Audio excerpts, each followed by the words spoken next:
Dear students, good morning. Today we are going to understand about arithmetic progression. पहले हम जानेंगे कि arithmetic progression होता क्या है।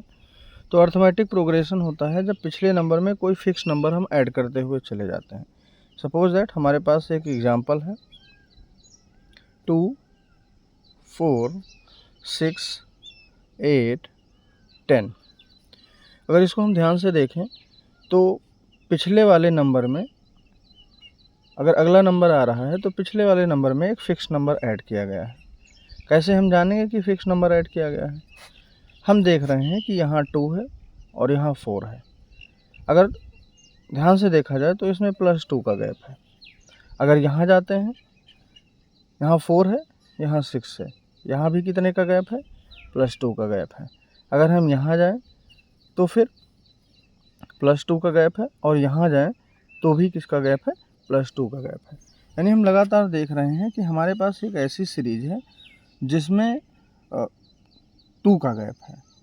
यानी कि अगर हम समझें तो अर्थमेटिक प्रोग्रेशन एक ऐसा प्रोग्रेशन होता है जिसमें सेम नंबर का गैप रहता है। यानी ऐसा दूसरी लैंग्वेज में ये भी कह सकते हैं कि उसमें उसके जो प्रीवियस नंबर हैं, प्रीवियस नंबर में एक फ़िक्स नंबर ऐड कर देते हैं तो हमें नया नंबर मिलता है और जितने भी नंबर उसमें जितने भी टर्म आते हैं सारे टर्म में वो फ़िक्स नंबर ऐड किए जाते हैं।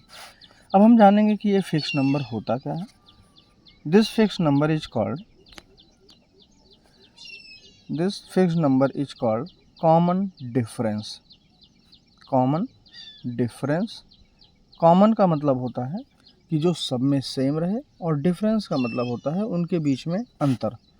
ओके, अब इसका एक फार्मूला होता है D = A2 - A1। अब क्वेश्चन ये उठता है कि A2 क्या है और A1 क्या है। तो आइए समझते हैं। A1, A2 और A3 समझने से पहले हम समझेंगे कि इसको बोलते क्या है। सपोज दैट हमारे पास कोई सीरीज है, ऊपर वाला एग्जांपल लेते हैं 2, 4, 6, 8, 10। अब हम देखेंगे कि 2 लिखा हुआ है, 4 लिखा हुआ है, 6 लिखा हुआ है, 8 लिखा हुआ है और 10 लिखा हुआ है। ये जो सारे नंबर्स लिखे हुए हैं इनको कलेक्टिवली किस नाम से जानते हैं? इनको कलेक्टिवली टर्म नाम से जानते हैं। These are called term. यानी जो पहले प्लेस पर है it is called first term, जो दूसरे प्लेस पर है it is called second term, जो तीसरे प्लेस पर है it is called third term and जो चौथे प्लेस पर है it is called fourth term and so on. फिर बात आती है कि how can be denote terms. Then we can denote terms by A1, A2, A3, A4, A5 ... AN, जिसमें A1 क्या है? A1 called first term, A2 क्या है? सेकेंड टर्म, A3 क्या है? Third term. और ऐसे ही अगर हम चलते चले जाएं तो AN क्या है? AN है हमारा nth टर्म।